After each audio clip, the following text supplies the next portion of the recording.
अस्सलाम वालेकुम क्लास। उम्मीद करता हूँ आप हमेशा की तरह खैर ऑफिस से होंगे। हमारा बेटा चैप्टर नंबर 4 कंटिन्यू है। उसके कुछ टॉपिक्स हमने प्रीवियस लेक्चर्स में डिस्कस किए थे कोवलेंट बॉन्ड के हवाले से। उनमें हमने देखा था covalent bond definition examples detail में, उसके बाद उसके टाइप्स को हमने डिस्कस किया था वन बाय वन। जैसा कि आपके पास सिंगल कोवलेंट बॉन्ड था, next double covalent bond, triple covalent bond and so on, ये मुख्तलिफ उसकी टाइप्स थी। उसके बाद पेज नंबर 63 पर उसी से रिलेटेड उसी कोवलेंट बॉन्ड से रिलेटेड एक बॉन्डिंग आई थी हमारे पास, डेटिव कोवलेंट बॉन्ड और कोऑर्डिनेट कोवलेंट बॉन्ड। उसको भी हमने डिटेल में डिस्कस किया। उसमें मुख्तलिफ एग्जांपल्स डिस्कस की थी, मुख्तलिफ डेफिनेशंस आई थी जैसे कि डोनर रिसेप्टर, ये सारे प्रीवियस लेक्चर्स की मतलब बातें हैं। आज का जो हमारा टॉपिक है वो आपको सामने नज़र भी आ रहा है वाइट बोर्ड पर, polar and non polar covalent bond के हवाले से होगा। तो ये भी एक टाइप समझ लें आप कोवलेंट बॉन्ड की।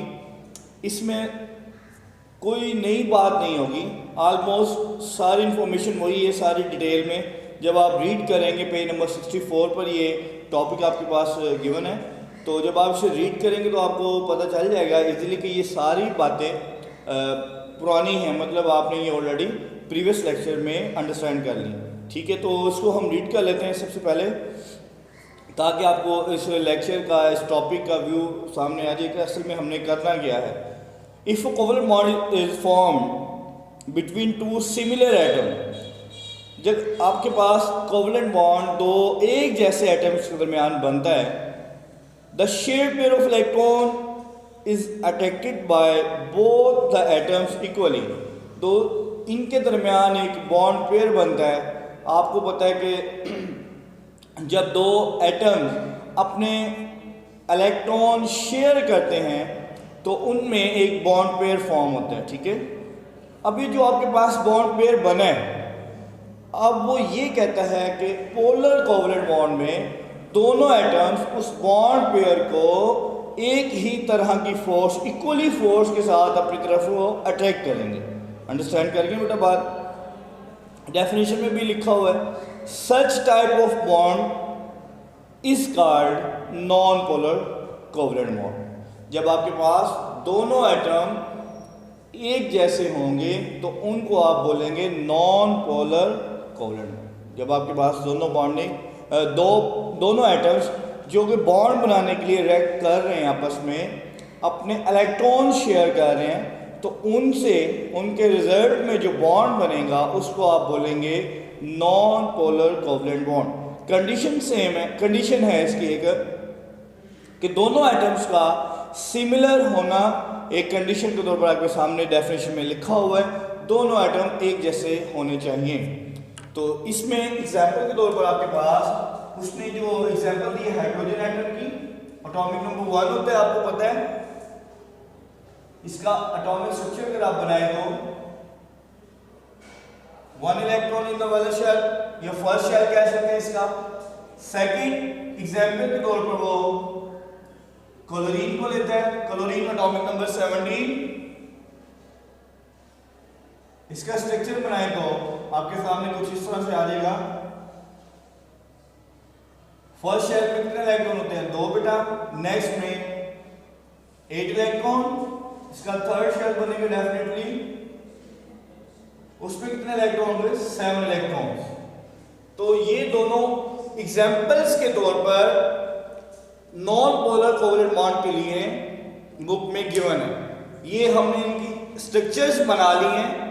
अब नॉन पोलर के लिए इनको कैसे सेट करना है तो उसको देखते हैं हम। पहले हम हाइड्रोजन की बात कर लेते हैं।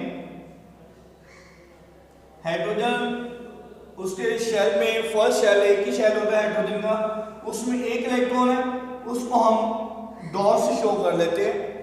ये वाली जो स्ट्रक्चर अब मैं बनाने लगा हूं ये आपकी बुक में नहीं बनी हुई। ठीक है, नॉन पोलर के लिए ये एग्जाम्पल नहीं बनी हुई, लेकिन आप चलो आपको समझ आ जाएगी आसानी से कि ये इस असल में किस तरह से ये बॉन्ड बना है। प्लस एक दूसरा हाइड्रोजन का एटम,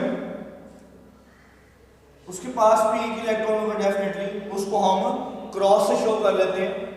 जब ये दोनों आपस में कंबाइन होंगे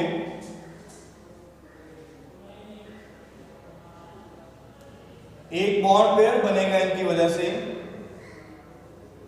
ये सिंगल, ये जो बॉन्ड पेयर बना है, इलेक्ट्रॉन एक एक जो दोनों हाइड्रोजन एटम्स आपस में शेयर कर रहे हैं, उनकी वजह से एक बॉन्ड पेयर बना जिसको रिप्रेजेंट किया गया है सिंगल लाइन से।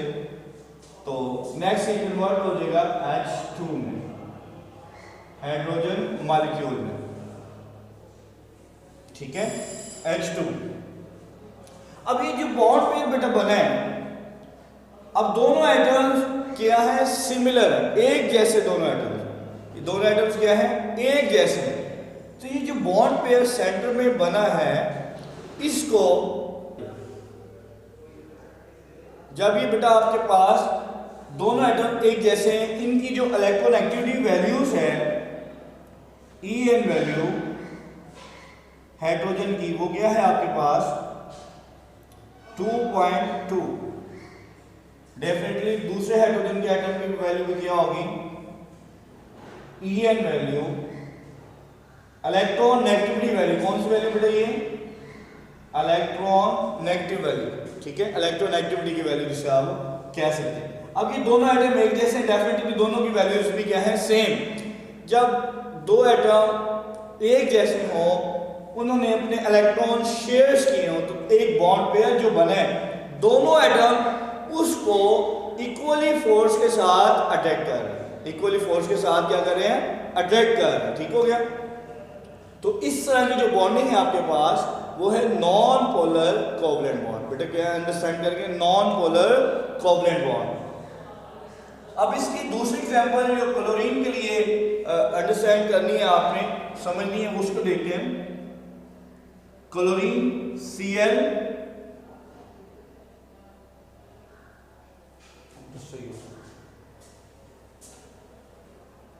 क्लोरीन आपके पास एटॉमिक नंबर 17 है, लास्ट शेल में आप देख सकते हैं कि 7 इलेक्ट्रॉन है इसके। लास्ट शेल में कितने इलेक्ट्रॉन है बेटा, 7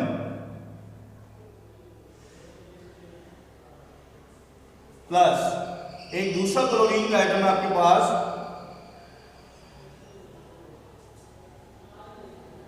उसके लास्ट शेल में भी 7 इलेक्ट्रॉन होंगे डेफिनेटली। जब ये दोनों एटम आपस में केमिकली कंबाइन होते हैं, तो ये एक एक इलेक्ट्रॉन अपना क्या करेंगे, शेयर कर लेंगे। क्या करेंगे बेटा, अपना एक एक इलेक्ट्रॉन शेयर कर लेंगे, ठीक है।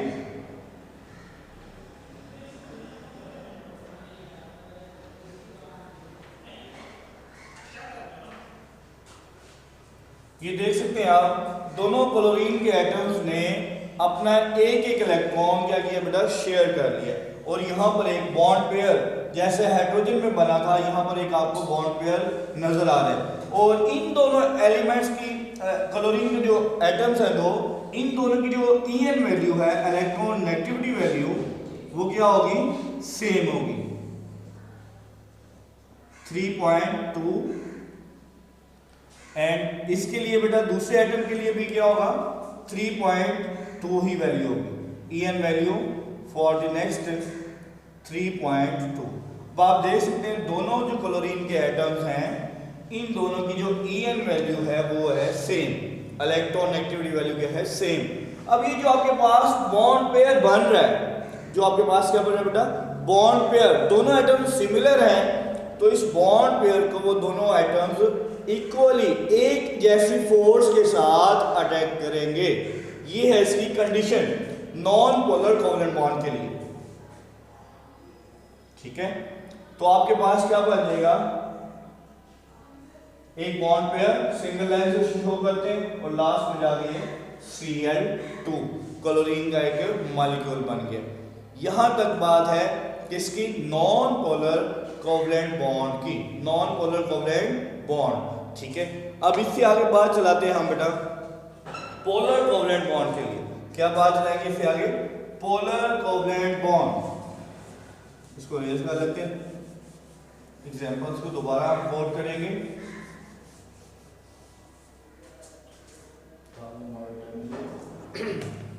नेक्स्ट हमारे पास है बेटा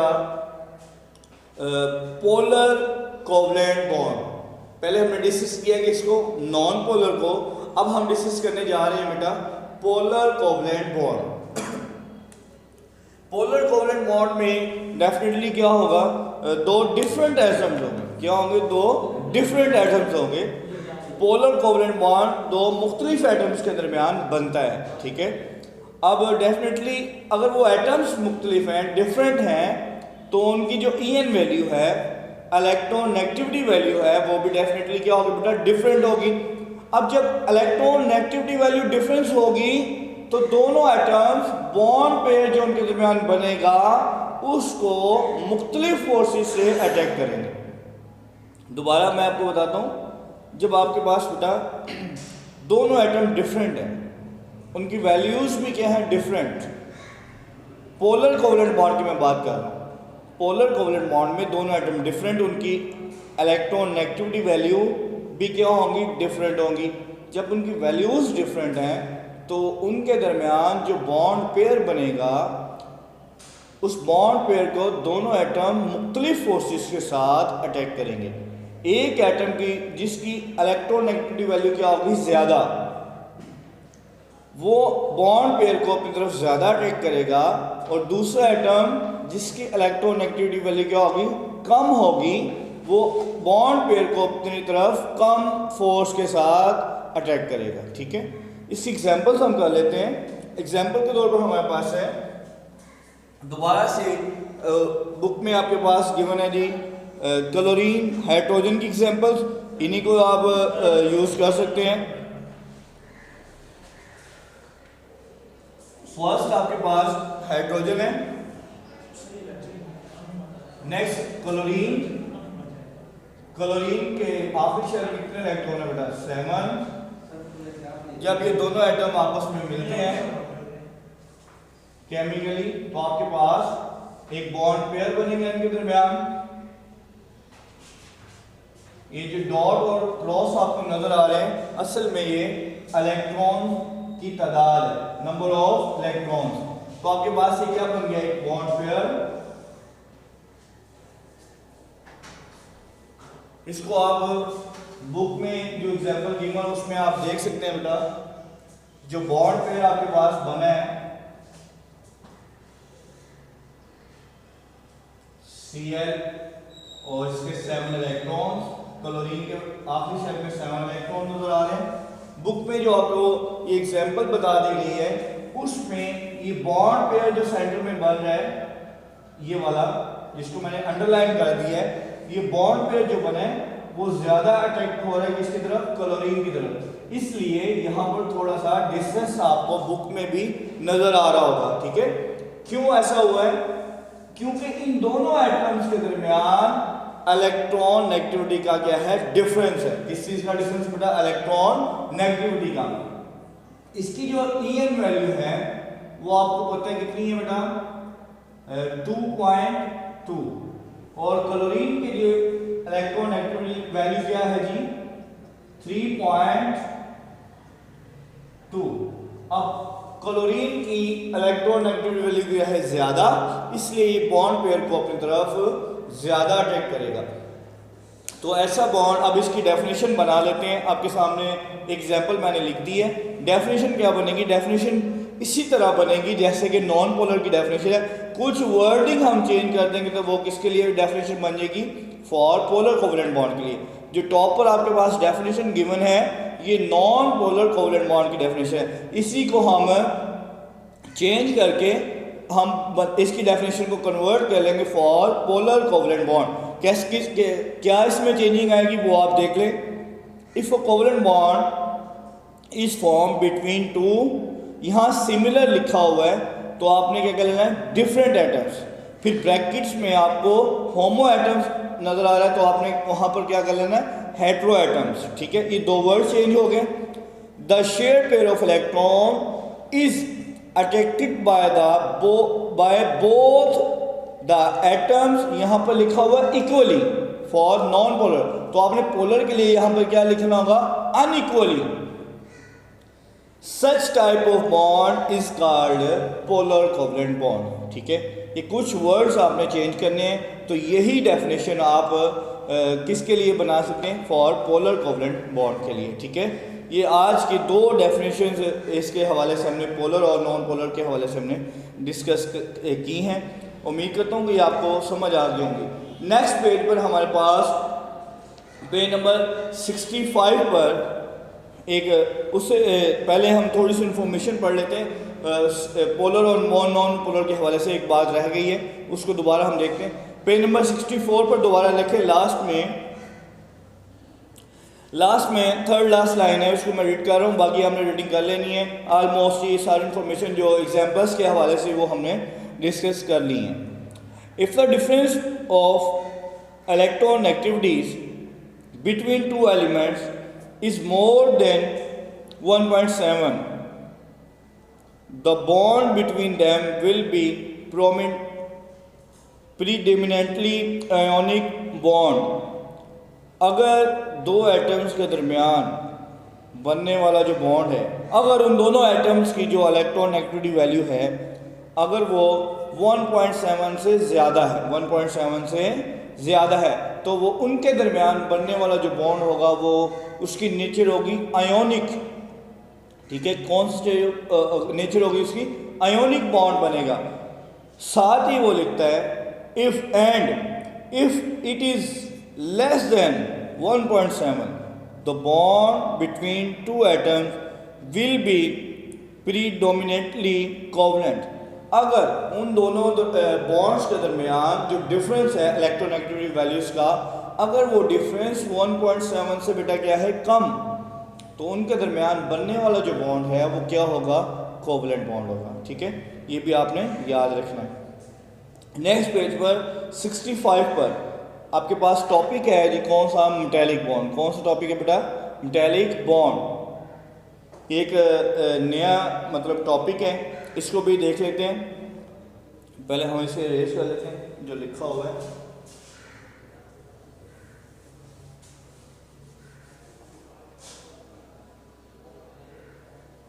जी, metallic bond, the metallic bond reading कर लेते हैं बेटा। फर्स्ट में पेज नंबर 65 पर, metallic bond is defined as bond form between metal atoms. ये डेफिनेशन हमने पहले इसलिए बेटा रीड की है ताकि आपको पता चल जाए कि इसमें और बाकी जो बॉन्डिंग अभी इससे पहले आपने डिस्कस की हैं उन दोनों में क्या डिफरेंस है। डेफिनेटली इसका नेम क्या लिखा हुआ है बुक में, मेटेलिक बॉन्ड। क्या लिखा हुआ है बेटा, metallic bond.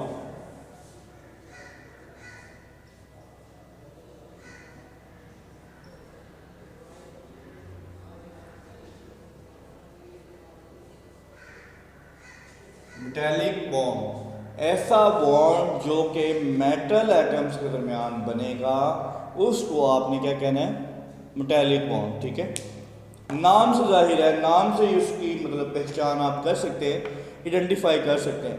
The metallic bond is defined as a bond form between metal atoms positively charge ions due to mobile और फ्री इलेक्ट्रॉन।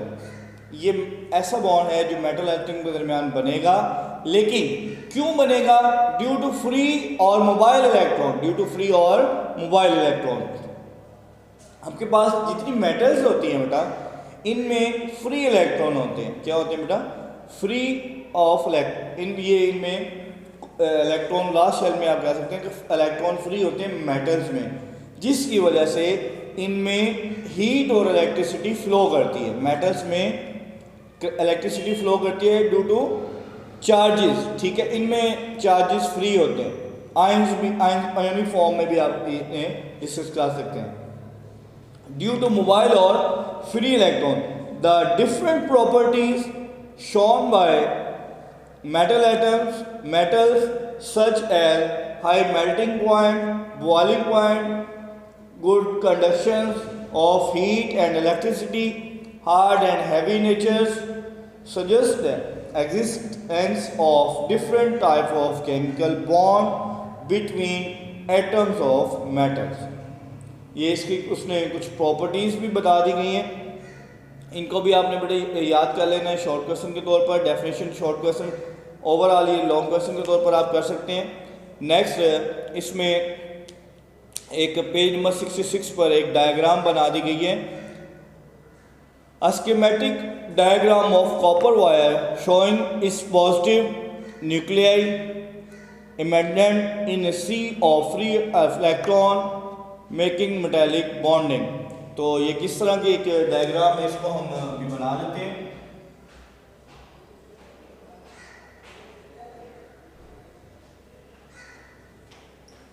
ये कुछ इस तरह से आपके बुक में ये मेटल एटम्स कि मेटालिक बॉन्ड के लिए एक एग्जांपल उन्होंने बना दी है, इसको आप अंडरस्टैंड कर लेंगे। इसकी प्रैक्टिस भी करनी है बेटा आपने। हम सारे स्ट्रक्चर ड्रॉ नहीं कर सकते, टाइम वेस्ट होगा यहाँ पर।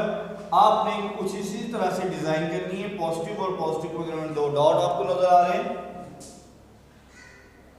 इनके आपने एग्जाम्पल को इस तरह अंडरस्टैंड कर, ये सारे इसी तरह आपने नीचे तक पूरी डायग्राम बुक में जो गिवन है सारी इसी तरह से बनानी होगी, ठीक है। ये बुक में पेज नंबर 66 पर ये डायग्राम गिवन है फिगर 4.2 में, तो इसकी भी आपने प्रैक्टिस करनी है। तो आज का जो हमारा टॉपिक था वो था बेटा नॉन पोलर और पोलर कोवलेंट बॉन्ड के हवाले से, साथ उसमें उसके साथ हमने ऐड किया मेटालिक बॉन्ड को। तो ये दोनों टॉपिक्स आपने अच्छे तरीके से तैयार करने हैं। उम्मीद करता हूँ ये आपको समझ आ गए होंगे। अगर फिर भी कोई क्वेश्चन होगा तो आपने व्हाट्सएप के थ्रू मुझसे रब्ता कर लेना है, क्वेश्चन पूछ लेना है आपका। तो नेक्स्ट टाइम आपसे मुलाकात होगी नए टॉपिक के साथ। उस वक्त तक के लिए दीजिए इजाज़त। अल्लाह हाफिज़।